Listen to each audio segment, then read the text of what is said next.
Сайн бацхан уу, Руна ТV суугтаа тавтай морилцгоно. Өнөөдөр бид та бүхэнд бэлдсэн хэрэгээ ярихаасаа өмнө нэгэн бүтээгдэхүүний талаар танилцуулаад тэгэд ярьж эхлэе. Солонгос улсад сүүлийн үед олонний танил болон оддуудын дунд нэлээд алдартай болоод байгаа биеийн жинг бууруулахад дэмжлэг үзүүлдэг MaxGuard Pro гэдэг бүтээгдэхүүнийг танилцуулж байна. Энэхүү бүтээгдэхүүн нь хоол идсэний дараа цусан дахь сахарын хэмжээг тэнцвэржүүлэх, мөн дасгал хөдөлгөөн хийх эсвэл хоолны дэглэм бариад эрч хүчээ алдаж ядарсан хүмүүст эрч хүч нөхөх, мөн хөссөн хоолоо идснийхээ дараа тус бүтээгдэхүүнийг хэрэглэснээр өөх тос нүүр сусыг задлан биеийн торимтлуулахгүйгээр жин хасахад тусалдаг бүтээгдэхүүн байна. Та бүхэн бүтээгдэхүүний талаар орц найрлага, дэлгэрэнгүй мэдээллийг нь бүтээгдэхүүний Facebook болон Instagram хуудаснаас нь авч болох юм байна. Сайн бацгаана уу, Руна ТV-д суугтаа тавтай морилцгоно. Өнөөдөр би та бүхэндээ Япон улсад гарсан нэгэн хэргийг ярих гээд бэлтлээ. 2016 оны 10 сарын 21 Кёка гэх эмэгтэй жирэмсний товлсон үзлэгтэй орох өдөр нь байсан. Мэдээж удахгүй болох гэж байгаа Сейга хамт явахаар төлөвлөсөн байсан. Хосуудын хувьд дөнгөж ахлах сургуулаа төгсгөөсөн 19 настай хосууд байсан. Тэр хоёр бол дунд сургуулаасаа л үерхсэн сургуульдаа маш алдартай тийм хосууд байсан. Гэвч гинэт заавал хийх ёстой ажил гарлаа гэсэн шалтгаан хэлээд найз залуу Сейган хамт явж чадаагүй. Кёка жаахан гомцсон ч гэсэндээ Сейга угаасаа үргэлж халамжтай намайг халамжилсаар ирсэн юм чинь нэг удаа ганцаараа явчихъя да гэж бодоод эмнэлэг рүү ганцаараа явдаг. Тэр орой Сейга магадгүй гимсэндээ ч юм уу Кёкагийн гэрийн гадаа ирэн тэд хоёр машин дотор нилээн удаан ярилццгаадаг. Гэрт байсан Кёкагийн гэр бүлийнхэн гаднаас охиныхон дуу сулхан сонсогдох шиг болоод муудалцаад байгаа юм болов уу гэж бодоод юу болов вэ, маргалдаж байна уу гэж бодсон. Гэхдээ Кёка угаасаа шудраг өөрийнхөө хэлий гэсэн юмыг шууд хэлчихдэг хүүхэд байсан учраас нэг их ноцтой зүйл биш байх гэж бодоод гэрийнхэн нь унтцгаасан. Гэвч маргааш өглөө нь Кёка орон мөргүй алга болсон. Заач авахгүй гэртээ ч орж ирээгүй. Гэр бүлийнхэн тэр даруй сүйт залуу Сейгарон заалгасан. Тэгэхэд Сейга юу гинэ Кёка гэртээ байхгүй гэж үү? Би өчигдөр түүнийг машинаас буулгаад явж байхдаа эргээд харахад Кёка гэрлүүгээ орж байгаа нь харагдсан да гэж хэлдэг. Энэ үгийг сонсоод гэр бүлийнхэн нь бол мэдээж маш их айдас төрсөн, жирэмсний ихэн үед сэтгэл санаас хавлах үе байдаг. Тиймээс ихэндээ тэд магадгүй салхинд гараад толгоогоо цэгцлэх гээд явсан байх гэж бодсон. Гэхдээ хачирхалтай нь Кёка огтхон ч холбоо барихгүй, утсан ч ерөөсөө дуудахгүй байсан. Эцэст нь гэр бүлийнхэн нь Сейгатай хамт хайж эхлэн Кёкаг сургаггүй алга болсон гэж цагдаа нарт албан ёсоор мэдүүлэн хэрэг үүсгүүлдэг. Тэр мөчөөс эхлээд гэр бүлийнхний зөвхөрлөлтгүй тэмцэл эхэлсэн. Хамгийн их хичээж байгаа хүн бол түүний найз залуу Сейга шиг харагдаж байсан. Тэр ажилдаг шатхуун түгээх станцаасаа хүртэл чөлөө аваад гудамжаар яван зарлал тарааж хүмүүс дээр очин уйлж миний сүйт бүсгийг харсан хүн байвал заавал надтай холбоо бариарай гэж гуйдаг байсан. Түүний сэтгэл өвтгөм гуйлд хүмүүсийн сэтгэлийг бол нэлээд хөдлөгдөг байсан. Найзуудтай хүртэл би зүгээр сууж болохгүй, би өөрөө ямар нэгэн юм хийх ёстой. Санаа зовсоор нойргүй хит хонлоо гэж ярин маш их турж ицэн ядрангуй харагдаж эхэлсэн. Тэр бас Кёкагийн гэр бүлд онцгой анхаарал тавьдаг байсан. Кёкагүй болсон хоосон орон зайг нөхөх гэсэн мэт байнга тэднийд очиж хамтдаа хооллож гэр бүлийнхнийг нь тайвшруулж гэр бүлдээ нь хамт байхыг хичээж эхэлсэн. Ихэр дүүтэн ч гэсэн ах шиг харьцаж санаа зовнилыг нь сонсдог байсан. Сейга ингэж өөрийгөө зориулж байгааг хараад Кёкагийн гэр бүлийнхэн түүнийг өөрөвдөж өхнийгөө бид нар хаяа чи өөрийнхөө амьдралын хэмнэлийг үргэлжлүүл гэж хүртэл түүнд хэлж байсан. Ингээд 1 жил 2 жил өнгөрөн цаг хугацаа урсаар байсан боловч Кёкагийн талаар ямар ч ул мөр олдохгүй хിവэрлээсэн. Мөрдөн байцаагчид аажмаар өөрийн хүсэл дээр гэрээсээ явсан байх магадлалтай буюу зүгтсэн байж магадгүй гэдэг таамаг руу хазайн хэрэг нь баг багаар мартагдаж эхэлдэг. Гэвч цаг хугацаа өнгөрсөн ч Сейга Кёког орхиж чаддаггүй. Тэр үе үе сошиалд Кёкатай холбоотой дурсамж, зураг нийтлэлээ оруулж түүнийг өгүүлж байгаагаа хүмүүст харуулсаар бүтэн 6 жилийн хугацаа өнгөрдөг. Кёка алга болсноос 6 жилийн дараа огт санаандгүй шалтгаанаар цагдаа нар Кёкагийн хэргийг дахин сөхдөг. Бүх зүйл нэгэн санаандгүй баримтаас эхэлдэг. Сурггүй алга болсон хүмүүсийн мэдээллийн санг шалгаж байхдаа цагдаа нар нэг зүйлийг анзаардаг. Тэр нь Кёкагийн хэрэг өөрийн хүслээр явсан гэж бүртгэгдсэн хэрнээ түүний жолооны үнэмлэх сонгох хугацаа нь аль хэдийн дууссан байсан. Хэрвээ тэр үнэхээр өөрийн хүслээр гэрээсээ явсан бол дор хаяж нэг удаач болов үнэлэхээ сонгох байсан гэж цагдаа нар бодож эхэлдэг. Энэ жижигхэн эргэлзээнээс эхлээд тэд илүү гүн шалгаж эхэлтэл 6 жилийн хугацаанд Кёкагийн нэрээр санхүүгийн хөдөлгөөн эмнэлгийн бүртгэл огт байгаагүй. Мөн түүний утасны сүүлчийн дохио нь алга болсон тэр шөнөөс хойш ерөөсөө дахиж орж ирээгүй байсан. Хамгийн түгшүүртэй нь энэ хэргийг анханасаа зүгээр л өөрөө гэрээсээ явсан гэж цагдаа нар үзээд суур шалгалтч бараг хийгээгүй байсан явдал байсан. Ингээд тэд хамгийн сүүлд Кёкагийн утасны дохио илэрсэн байршлыг дахин шалгахаар болдог. Тэр газар нь Кёто биш харин Нара мужийн нэгэн аслагдсан уулын бүс байсан. Кётогоос ойролцоогоор 50 минутын зайтай. Кёка тэнд танил талгүй тийшээ орой ганцаараа очих ямар ч шалтгаангүй хүн байсан.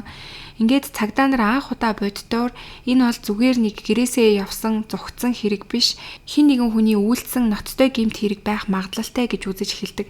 Ингээд хэрэг 6 жилийн дараа дахин нэгдэж хүчирхийллийн хэрэг гэж ангилагдсан. Эхлээд ойр тойрны хүмүүсийн мэдүүлгийг дахин авч эхэлдэг. Өмнө нь бол Сега буюу найз залуу маш их шаналж байгаа мэт харагддаг байсан учраас найзууд нь жижиг маргаан байсан байх гэж одоо зарим зүйлийг цагдаа нарт хэлэлгүй өнгөрөөсөн байсан. Харин 6 жил өнгөрсөн учраас тэд нар баг багаар цагдаа нарт ам нээж эхэлдэг. Бодит байдал дээр тэдний харилцаа гаднаасаа харагддаг шиг төгс байгаагүй. Хүүхэд наснаасаа л төгс хосууд гэж харагддаг ч дотроо тэд өөр ирээдүйрөө аажмаар холдож байсан. Сега их сургуульд ороод шинэ орчинд дасан зохицож чадаагүй. Сошиал дээрээ ахлах сургууль дээрээ байсан үе маань хамгийн сайхан байжээ.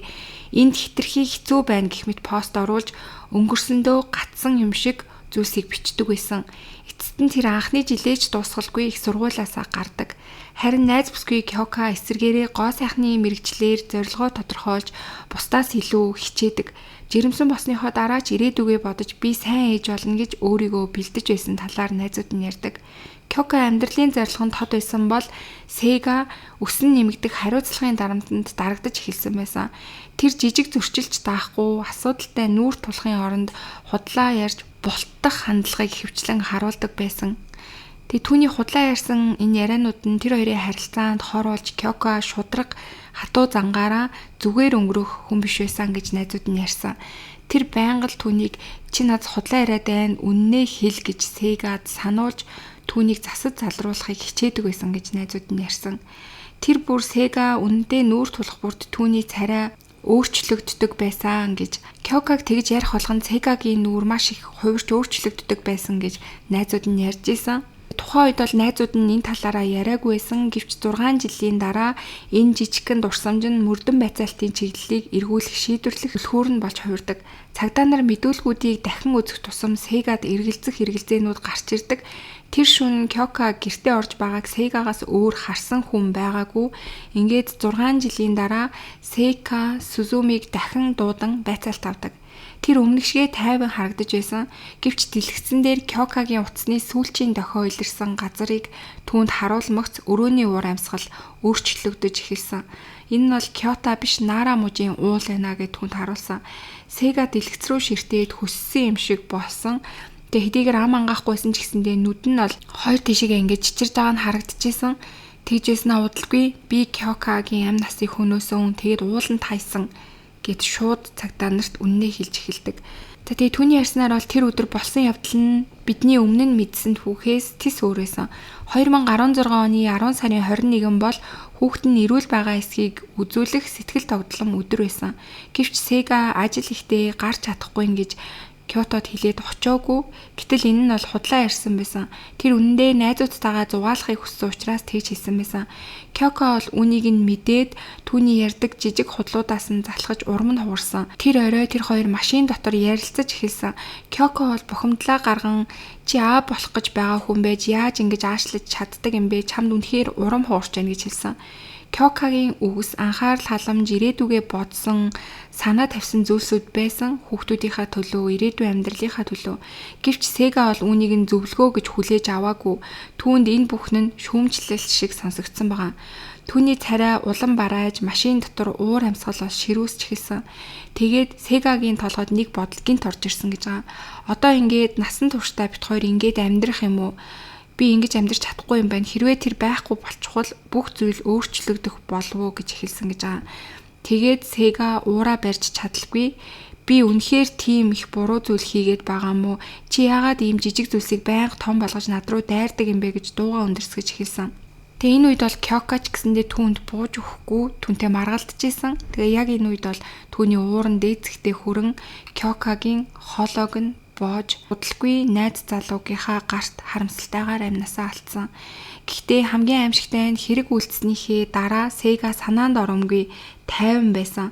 Тэр даруй Нара мужидах Вакакуса Яма уулын оргил руу машинаа чиглүүлсэн. Тэр их сургуульд байхдаа тэр хавьд салхилж байсан учраас тус газрын байдлыг сайн мэддэг байсан. Харанхуй, хөнгүй, цогцос нухад тохиромжтой гэж тэр тооцсон. Шүн бүрэнхий боломогц оргил дээр очиод тэр Кёкагийн цогцыг замын доорх их цад руу шидэж хайсан гэж хэлж байгаа.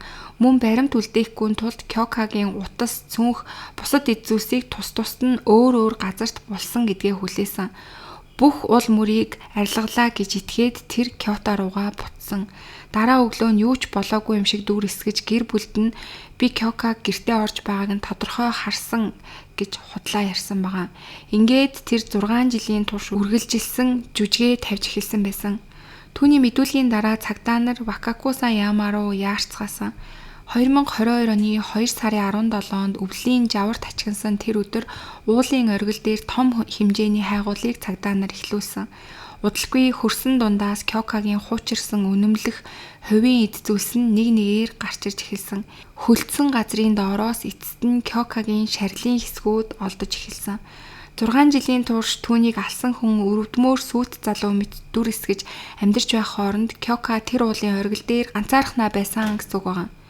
Гэр бүлийнхний сэтгэлийг хамгийн их урах зүйл нь уулнаас олдсон хуучин илэгдсэн жирэмсний тэмдэглэлийн дэвтэр байсан. Кёка хүүхдтэйгээ уулзах өдрийг тоолж нэг нэгээр нь нямбай битсэн тэр дэвтэр түүний амьдрах гэсэн хүслийг эцсийн мөч хүртэл чимээгүйхэн гэрчилж байсан. 6 жилийн турш хүргэн шиг хайрлаж гэртээ хооллож түшиж байсан тэр хүн нь охин болоод түүний зээ охин хоёрын амийг авч утсан гэдгийг мэдэх мөч бол гэр бүлийнх нь хувьд хамгийн аимшигтай мөч байсан гэдг нь ойлгомжтой. За ингээд 2022 оны 2 сарын 16-нд цагдаа нар Сега Сузумигийн гарт гав зөөсөн. Тэр толгоогоо гудаалгаад уйлж эхэлсэн. Тэгээ энэ нулимс нь бол гимшний нулимс байсан уу, өөрийгөө өрөвдсөн, харамссан нулимс байсан уу гэдэг нь бол таашгүй. Тэгээ энэ байдлыг бол Кёкагийн гэр бүлийнхэн харсан. 6 жил тэднийг хуурч мэхэлсэн атлаа гав зөөсөн ч гэсэн өөрийгөө хохирогч мэт уйлж байгаа нь үнэхээр жигшмээр байна гэж гэрийнхэн нь ярьжсэн. Ялангуяа Кёкагийн ихэр дүүн түүнийг уйлж байгааг хараад сошиалд ингэж бичсэн байсан. Гэмт хэрэгтэн уйлах хэрэгтэй гэж юу? Уйлвал бид уучлах ёстой юу? Тэр нулимс ихчийг минь буцааж авчрах юм уу гэж бичсэн байсан. За ингээд шүүх хурал эхэлсэн. Тэгээ шүүх хурал эхэлмэгт Сега гинт байр сууриа өөрчилж эхэлсэн. Тэр хэлэхдээ би цогцыг хайсан нь үнэн, гэхдээ би Кёкаг алаагүй гэж мэдэгдэж эхэлсэн. Түүний тайлбар бол үнэхээр утгагүй байсан. Тэгээ тэр хэлэхдээ тэр өдөр машин дотор бит хоёр маргалдаж байхдаа 15-аас 30 минутын турш би машинаасаа буусан. Тэр хооронд Кёка утасны цэнэглэгч кабелаар өөрийгөө боож амиа хорлсон байсан гэж хэлсэн. Энэ бол мэдээж яаж ч батсан утгагүй тайлбар байсан.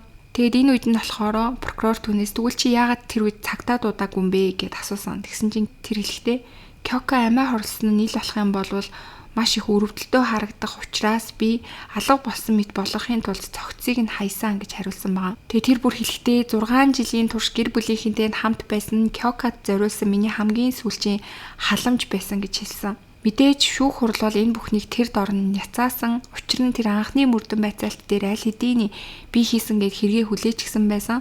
Түүнээс гадна хүүхдээ хүсэн хүлээж жирэмсний дэвтэр хөтлөж байсан. Кёка өөрийгөө игүүтгэх магадлал бараг байхгүй.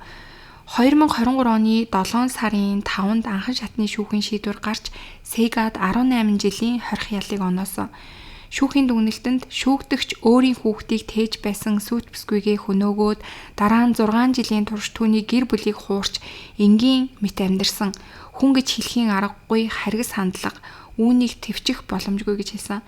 Гэвч Сега шийдвэрийг хүлээн зөвшөөрөлгүй би гин буруугүй гэд давж заалтсан байгаа. Харин 2024 оны 3 сард давж заалдах хүсэл нь няцаагдаж 18 жилийн ял нь эцэслэн батлагдсан. Ингээ 18 жилийн дараа бол Sega нийгэмд буцаж орж ирэх магадлалтай болсон. Гэхдээ 18 жилийн дараа ч гэсэндээ Sega-гийн хувьд бол дөнгөж 40 гараад 50 төгч яваал настай байх магадлалтай. Тэгэхээр буцаж гарч ирээд хэвийн амьдралаа үргэлжлүүлнэ гэсэн үг. Харин Kyoka-гийн амьдрал 19 наснда зогссон байна. За ингээд өнөөдрийн та бүхэнд бэлтгэж хүргэсэн хэрэг маань энэ түрээд өндөрлж гин. Тэгээд энэ хэрэг дээрээс бол би Японы ялыг бас нэлийн бага юм байна гэж бодсон. Бүхэл бүтэн өөрийнхөө өхнөр болох гэсэн хүн тэгээд бас хүүхдээ амь насыг нь хөнөөгөөд 6 жил юу ч болоогүй амьдарсан байхад 18 жилийн ял онооно гэдэг нь бол надад нэлийн бага санагдсан. Та бүхэн бас юу гэж бодож гин? Өөрт төрж байгаа сэтгэлдлүүдээ комент хэсэгт бичээд хуваалцаарай. За тэгээд сувг дээр мөн лайк, subscribe дарахаа битгий мартаарай. Удахгүй бүгдээрээ дараагийнхаа дугаараар уулзцгаая.